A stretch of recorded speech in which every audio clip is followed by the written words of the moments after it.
Yeah hello friends, very good evening everyone. So ఇవాళ వీడియోలో మనము ఒక ట్రేడ్ ప్రీమియం 215 నుంచి జీరో ఎలా అయ్యింది అండ్ ప్రాఫిట్ కాకుండా జస్ట్ డిసిప్లిన్ లేకపోతే క్యాపిటల్ ఎలా మెల్ట్ అవుతుందో ఈ వీడియోలో చూపిస్తాను. సో లైవ్ ఎగ్జాంపుల్ అనమాట. సో నేను ఫ్రైడే రోజు క్యారీ ఫార్వర్డ్ చేసిన ట్రేడ్ చూపిస్తాను. సో అందులో నా మిస్టేక్ ఏం జరిగింది, సో అందులో నుంచి ఏం లెసన్ నేర్చుకోవాలి అండ్ అలాగే మనం as usual daily technical analysis for Nifty, bank Nifty, Sensex, so technicals ఎలా ఉన్నాయో, లెవెల్స్ ఎక్కడ ఉన్నాయో, సపోర్ట్ అండ్ రెసిస్టెన్స్ అవన్నీ చూసుకుందాం. సో ఫస్ట్ ఆఫ్ ఆల్ మనము నా ఫ్రైడే రోజు క్యారీ ఫార్వర్డ్ చేసిన ట్రేడ్ ఎక్స్ప్లెయిన్ చేస్తాను. సో మనము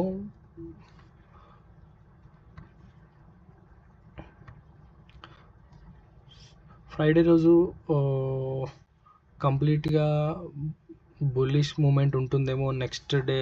సో ఇక్కడ మనకు ఈ హ్యామర్ తర్వాత గ్రీన్ క్యాండిల్ కన్ఫర్మేషన్ తర్వాత ఈ బేస్ ఏదైతే చేసుకుంటుందో మనం మాట్లాడుకున్నది.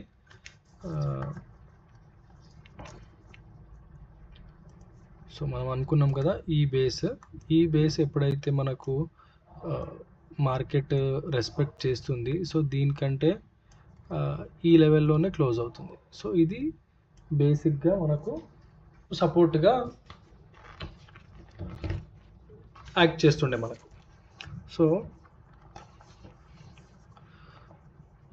ఎప్పుడైతే ఈ సపోర్ట్ బ్రేక్ అయ్యిందో, సో సడన్గా మనకు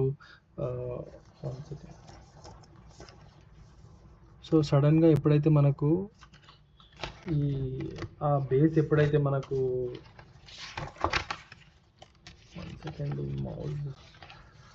ఇట్స్ ఓకే.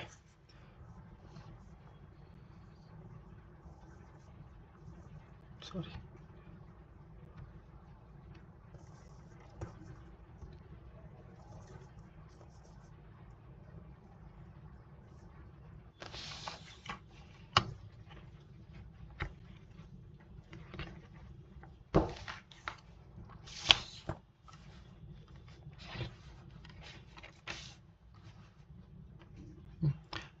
ఎప్పుడైతే మనకు ఈ బేస్ బ్రేక్ అయిపోయి డౌన్ సైడ్ కంప్లీట్లీ ఇక్కడ ఓపెన్ అయ్యి మనకు కొంత కిందికి వచ్చి, సో మళ్ళీ అప్ సైడ్ ఇంత పైకి వెళ్ళి, సో మళ్ళీ ఓవరాల్గా ఇక్కడ క్లోజ్ అయింది. సో ఈ ఇన్వర్టెడ్ హ్యామర్ క్యాండిల్ కూడా బుల్లిష్ క్యాండిలే, కానీ కంప్లీట్లీ ట్రెండ్ చేంజ్ అయిపోయింది అనమాట. సో ఎప్పుడైతే ఈ లెవెల్స్ అనుకున్నామో మనము, సో దాన్ని బిలో క్లోజ్ అయిపోయింది అండ్ ఈ ట్రెండ్ లైన్ని ఫామ్ చేస్తుంది ఇప్పుడు. సో ఇక్కడ మనము ఇది మనకు మండే రోజు క్యాండిల్. సో ఇవాల్టి క్యాండిల్ కూడా వచ్చేసి మనకి ఏమైందంటే కంప్లీట్గా మనకు ఓపెనింగ్ మనం ఈ లెవెల్ డ్రా చేసుకున్నాం కదా చాలా డేస్ నుంచి. ఈ లెవెల్ కూడా చూడండి మీరు, ఈ లెవెల్ ఇంతకు ముందుకు ఎలా అయితే సపోర్ట్గా ఉన్నదో ఈ లెవెల్ అండ్ ఈ లెవెల్స్, ఈ టూ లైన్స్ అండ్ ఈ line. So 23,380 and 346 and 23,262. So ఇది ప్రీవియస్గా సపోర్ట్గా ఉన్న మార్కెట్, సో ఇప్పుడు రెసిస్టెన్స్గా మారుతుంది. సో ప్రీవియస్గా వచ్చిన మార్కెట్ ఇలా ఇక్కడ సపోర్ట్గా యాక్ట్ చేసిన మార్కెట్, సో ఎప్పుడైతే దీన్ని బ్రేక్ చేసిందో, ఎప్పుడైతే ఇక్కడ బిలో బ్రేక్ చేసిందో, మళ్ళీ రిటర్న్ వచ్చినప్పుడు మనకు ఇది రెసిస్టెన్స్గా యాక్ట్ చేస్తుంది. సో ఇది basic support and resistance format అనమాట. సో మనకు యాజ్ ఆఫ్ నో అయితే 23,262 అనేది రెసిస్టెన్స్గా బిహేవ్ చేస్తుంది మార్కెట్. బట్ వన్స్ ఈ లెవెల్ కనుక క్రాస్ అయ్యి అబోవ్ సైడ్ క్లోజ్ అవుతే, రేపు మార్కెట్ అట్లీస్ట్ 1 అవర్ టైం ఫ్రేమ్లో దీని అబోవ్ ఓపెన్ అయ్యి దీని అబోవ్నే క్లోజ్ అవుతే, మనము రేపు కంప్లీట్గా చూడండి మార్కెట్ 1 సెకండ్.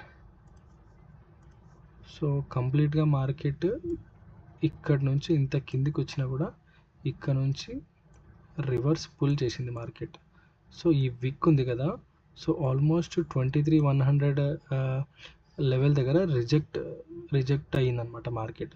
సో ఇక్కడ నుంచి రిజెక్ట్ అయ్యి మనకు కంప్లీట్లీ బ్యాక్ వచ్చింది. సో సెల్లర్స్ కంటే బయ్యర్స్ ఇక్కడ స్ట్రాంగ్ ఉన్నారు. కాకపోతే ఇక్కడ రెసిస్టెన్స్ ఉంది, మనకు ఇక్కడ రెసిస్టెన్స్ ఉంది కాబట్టి మార్కెట్ దీని బిలోనే ఓపెన్ అయింది, దీని బిలోనే క్లోజ్ అయింది. 23,242 క్లోజ్ అయింది. సో వన్స్ రేపు కనుక ఈ లెవెల్స్ మనకు దీని అబోవ్ కనుక ట్రేడ్ స్ట్రాంగ్గా అవుతే మనకు ఈజీగా 23,340 380 లెవెల్స్ మనం చూడొచ్చు. లేదు మనకు ఇదే రెసిస్టెన్స్గా తీసుకొని రేపు మార్కెట్ ఓపెనింగ్ కూడా దీని బిలోనే అండ్ ఇక్కడే ట్రేడ్ అవుతే మనం కమింగ్ డేస్లో 22 ఈ ట్రెండ్ లైన్ ఫాలో అవుతూ ఉండొచ్చు, లేదంటే 22,960 కూడా మనం ఎక్స్పెక్ట్ చేయొచ్చు ఒకవేళ బేరిష్ మార్కెట్ అయితే.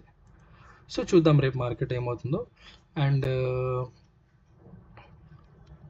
సో నేను ఫ్రైడే రోజు క్యారీ చేసిన, మీరు ఒకసారి ఫ్రైడే రోజు నా వీడియో చూసుకుంటే కనుక, సో మనము 260 క్వాంటిటీ 215 దగ్గర తీసుకున్నాము.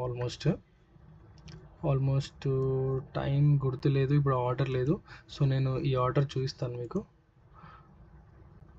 సో ఇది నా ఇవాళ ఆర్డర్స్ అనమాట. సో ఇవాళ ఫ్రెష్ ఆర్డర్ వచ్చేసి నేను ఫస్ట్ ఆర్డర్ 1222 130 క్వాంటిటీ 45 దగ్గర తీసుకున్నాను.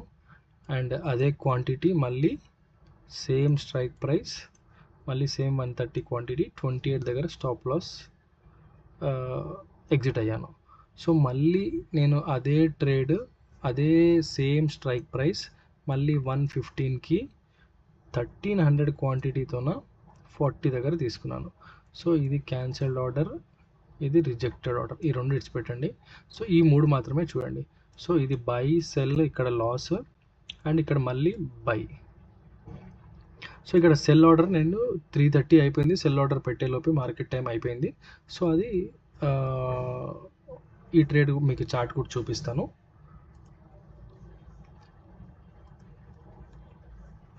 మనము 215 దగ్గర తీసుకున్నాము. 215 అంటే ఆల్మోస్ట్ దిస్ ఈ క్యాండిల్ సంథింగ్ అరౌండ్ ఈ లెవెల్లో తీసుకున్నాము. సో ఈ లెవెల్లో తీసుకున్నాము మనము, కానీ నేను ఎప్పుడైతే బై చేసామో 215 దగ్గర ఇమీడియట్గా ఫాల్ వచ్చింది, ఇమీడియట్గా సెల్ వచ్చింది. ఇది ఆ రోజు చూపించాను నేను, క్యారీ ఫార్వర్డ్ చేస్తున్నాను కూడా. సో మీరు ఫ్రైడే రోజు 5th జూన్ వీడియో కనుక చూసుకుంటే మీరు, సో ఇది చూపించాను. సో 5th జూన్ రోజే మనకు ఇక్కడ క్లోజ్ అయింది, ఆల్మోస్ట్ 135 క్లోజ్ అయింది, నేను క్యారీ ఫార్వర్డ్ చేశాను. సో బిగ్గెస్ట్ మిస్టేక్ ఏంటంటే ఆప్షన్ బయింగ్లో మనం ఇంట్రాడే ట్రేడింగ్ కాకుండా బై చేస్తూ నెక్స్ట్ డేకి హోల్డ్ చేస్తే చాలా హైలీ రిస్క్ ఉంటుంది. ఆప్షన్ బయింగ్లో ఏమవుతుందంటే ప్రీమియం ఇలా మెల్ట్ అవుతుంది. సో 23,400 ఇక్కడ మనం ఏమైందంటే సైకాలజీ బ్యాలెన్స్ కాలేదన్నమాట మనకు. సో ఎప్పుడైతే ఇక్కడ కొన్నామో sudden fall, sudden up side exit అవ్వలేదు. సో మనం ఇంకా మూమెంట్ ఇస్తుందేమో అని అనుకున్నాము. అండ్ నెక్స్ట్ డే మార్కెట్ బుల్లిష్గా ఉంటుంది అనుకొని అజంప్షన్ అనమాట, హోప్ ట్రేడింగ్. సో ఇది ఒక మిస్టేక్ అనమాట. సో ఎక్స్పీరియన్స్ ట్రేడర్స్కి ఇలాంటివి సో వాళ్ళు ఓవర్కమ్ చేసుకోగలుగుతారు. ఒకవేళ మీరు న్యూ కమర్స్ అయితే మీ సైకాలజీ బ్యాలెన్స్ లేకుంటే క్వాంటిటీ తక్కువ మెయింటైన్ చేయండి. అండ్ ఇలా పొజిషన్ని ఆప్షన్ బయింగ్లో అస్సలు హోల్డ్ చేయకండి. సో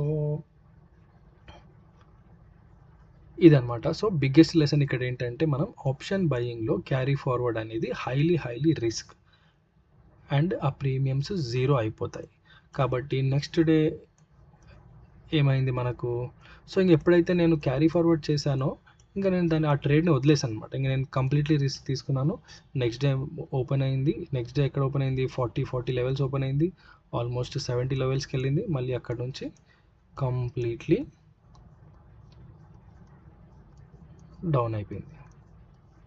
సో చూడండి ఆల్మోస్ట్ 0 అయిపోయింది. సో నేను ఈ ఆర్డర్ని వదిలేస్తాను అనమాట, సో ఈ ట్రేడ్ని. సో బిగ్గెస్ట్ మిస్టేక్ ఏంటంటే క్యారీ ఫార్వర్డ్ చేయడం. సో మీరు ఈ లెసన్ బాగా నేర్చుకోండి, క్యారీ ఫార్వర్డ్ చేయకండి ఆప్షన్ బయింగ్లో. సో ఇవాల్టి ట్రేడ్ చూసుకుంటే మనము ఇందాక చూపించాను కదా ఆర్డర్స్, నేను ఇవాల్టి ట్రేడ్ చూసుకుంటే చూడండి, ఫస్ట్ 130 క్వాంటిటీ 45 దగ్గర తీసుకున్నాను, సెల్ ఎక్కడ చేశాను, సారీ చూడండి 130 దగ్గర 45 క్వాంటిటీ 130 దగ్గర 130 క్వాంటిటీ దగ్గర 45 తీసుకున్నాను. 45 తీసుకుని 28 దగ్గర సెల్ చేశాను. సో 130 అంటే తక్కువ quantity, two LADS almost. So మళ్ళీ ఏం చేశాను, మళ్ళీ 1300 క్వాంటిటీ తీసుకొని 40 దగ్గర మళ్ళీ రీఎంటర్ అయ్యాను. 40 దగ్గర రీఎంటర్ అయ్యాను. ఇది ఆల్మోస్ట్ 75 80 దాకా హైయెస్ట్ వెళ్ళింది. 40 to 80 వెళ్ళింది. సో నేను ఇంకా హైయెస్ట్ మూమెంట్ వస్తుందేమో, కొంత 120 టార్గెట్ ఉండే, బట్ 120 రీచ్ అవ్వలేదు, నేను బుక్ చేయలేదు. బట్ క్లోజ్ మాత్రం 41.95. సో ఇదనమాట ఇవాల్టి ట్రేడ్. సో ఇవాళ ఇంట్రాడే నిఫ్టీ చూసుకుంటే మనము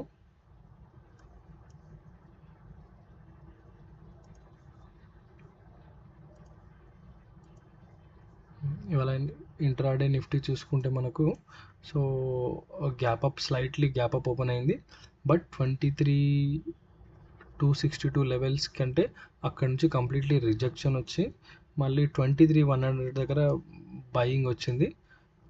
సో అక్కడ నుంచి మళ్ళీ 23,262 హైయెస్ట్ ఇక్కడ మూమెంట్ ఇచ్చింది. 23,300 దగ్గర నా నిఫ్టీ టార్గెట్ ఉండే ఇవాళ. సో నిఫ్టీ ఇక్కడ రీచ్ అవుతే నేను ప్రీమియం ఎంతోనా సెల్ చేద్దాం అనుకున్నాను. బట్ ఇది దీని అబవ్ బ్రేక్ అయినట్టు అయ్యి మళ్ళీ డౌన్ సైడ్ వచ్చి సో ఆల్మోస్ట్ 23,262 బిలో క్లోజ్ అవుతుంది. సో ఇది ఇంట్రాడే లెవెల్ అనమాట. అండ్ నెక్స్ట్ మనము బ్యాంక్ నిఫ్టీ ఒకసారి చూసుకుందాం. సో బ్యాంక్ నిఫ్టీ మనం అనుకున్నట్టు బుల్లిష్ అనుకున్నాం కదా మనము. సో ఈ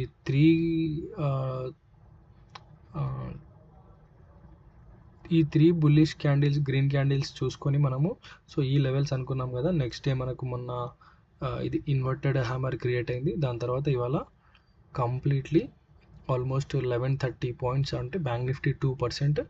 ఎప్పుడైతే ఈ ట్రెండ్ లైన్ బ్రేక్ అయిందో, ఎప్పుడైతే ఈ లెవెల్స్ చూసుకోండి, ఎప్పుడైతే ఈ లెవెల్స్ అబవ్ బ్రేక్ అయిపోయిందో కంప్లీట్లీ బుల్లిష్ ఈ లెవెల్స్కి ఆల్మోస్ట్ దగ్గర రీచ్ అయిందన్నమాట. సో టెక్నికల్స్ మనము చెప్పుకున్నాం కదా, మనం ఇక్కడ సపోర్టు, ఇది రెసిస్టెన్స్. వన్స్ ఈ రెసిస్టెన్స్ బ్రేక్ అవుతే మనకు ఫర్దర్ కమింగ్ డేస్లో 55,480 చూడొచ్చు అని అనుకున్నాం మనము. సో మనం అదే ఒకసారి ఇంట్రాడేలో చూద్దాం. 1 hour టైం ఫ్రేమ్లో ఒకసారి చూద్దాం ఎప్పుడు బ్రేక్ అయింది అని. ఇవాళ బ్యాంక్ నిఫ్టీ ఏమైంది,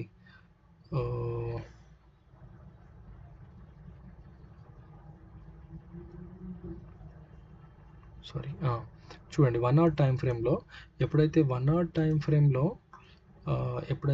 టైం ఫ్రేమ్లో ఈ లెవెల్స్ ఎప్పుడైతే అబోవ్ క్లోజ్ అయిందో స్ట్రాంగ్గా, అక్కడ నుంచి కంప్లీట్లీ బుల్లిష్ మోడ్. సో ఈ లెవెల్స్ కనుక మనం మార్క్ చేసుకుని అంటే ఎప్పుడైతే దీని అబోవ్ రీచ్ అయిందో ఇక్కడ వరకు రీచ్ అయింది. సో రేపు రెసిస్టెన్స్గా ఇది యాక్ట్ చేయొచ్చు. వన్స్ ఇది కూడా బ్రేక్ అవుతే కంప్లీట్లీ బుల్లిష్ చూడొచ్చు. సో చూడాలి, ఇది రెసిస్టెన్స్ తీసుకొని మళ్ళీ కంప్లీట్లీ ఇలా డౌన్ సైడ్ వచ్చి ఇది రెసిస్టెన్స్ మళ్ళీ తీసుకుంటుందా, లేదంటే ఇది రెసిస్టెన్స్ తీసుకొని ఇక్కడిక్కడే సైడ్ వేస్ అవుతుందా. ఇది స్ట్రాంగ్గా బ్రేక్ అవుతే మళ్ళీ కంప్లీట్లీ కొంచెం అప్ సైడ్ చూడొచ్చు మనం. సో ఇది బ్యాంక్ నిఫ్టీ అనమాట. సో బ్యాంక్ నిఫ్టీ పాజిటివ్ ఉంది కాబట్టి సో రేపు నిఫ్టీ కూడా మనకు పాజిటివ్గా ఉండే ఛాన్స్ ఉంది. సో చూద్దాం మార్కెట్ ఎలా రియాక్ట్ అవుతుందో. And other than this markets, Nifty, bank Nifty and ఒకసారి సెన్సెక్స్ చూద్దామా. సో సెన్సెక్స్ చూద్దాం.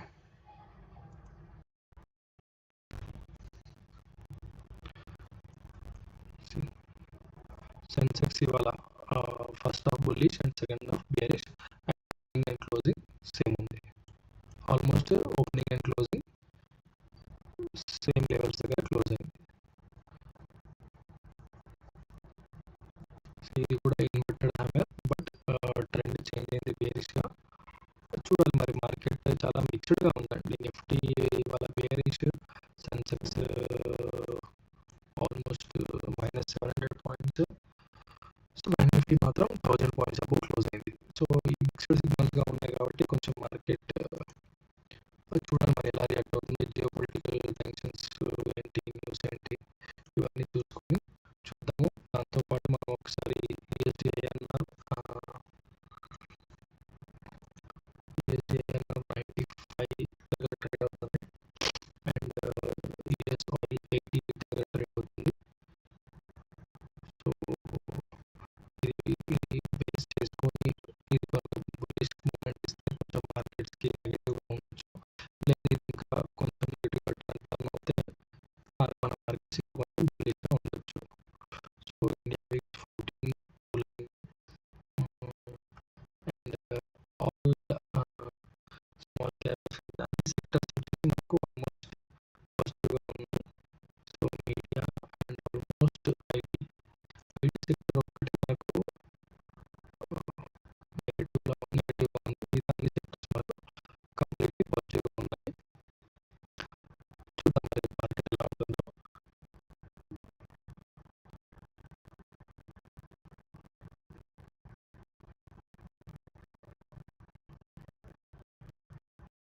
సో మేజర్ ఇవాళ వీడియోలో నేను చెప్పదలుచుకుంది ఏంటంటే, సో నా కంపెనీ కూడా ఇవాళ మిస్టేక్ పెట్టాను కాబట్టి, సో మేజర్గా ఏంటంటే మనం క్యాపిటల్ ప్రొటెక్ట్ చేసుకోవడం ఒకటి, స్టాప్ లాస్ మోడరేట్గా మెయింటైన్ చేయడం ఒకటి, అండ్ ట్రేడ్స్ చేయకుండా, అండ్ సో క్వాంటిటీ కూడా కొంచెం కంట్రోల్లో ఉండేలా చూసుకోవాలి. సో వీటి కూడా లాస్ అవ్వడం, అయితే మార్కెట్స్ లాసెస్ కనుక కాలేజ్ లాగా తీసుకొని అనాలిసిస్ చేసుకొని నెక్స్ట్ అది రిపీట్ అవుట్ చేసుకుంటే, so that's way trader will become అనమాట. సో లాస్ అనేది టెంపరరీ, లెసన్ ఈజ్ పర్మనెంట్. కాబట్టి ప్రతి లాస్ లెసన్ నేర్చుకుంటాము. సో అది మనకు చాలా డిసిప్లిన్ నేర్పిస్తుంది అనమాట. సో మనం ఎమోషనల్ ట్రేడ్స్ లేకుంటే డిసిప్లిన్ ట్రేడ్ చేయడం చాలా బెస్ట్ అనమాట. సో ఇవాళ వీడియోలో మనం ఈ ట్రేడ్ అనాలిసిస్ లెసన్ ఒకటి నేర్చుకున్నాం కదా. ఇది ఎలా ఉందో ఒకసారి వీడియో కమెంట్లో చెప్పండి. సో నా వీడియో కనుక నచ్చితే ఇంకేమైనా ఇంప్రూవ్మెంట్ చేసుకోవాలంటే కమెంట్లో మెన్షన్ చేయండి.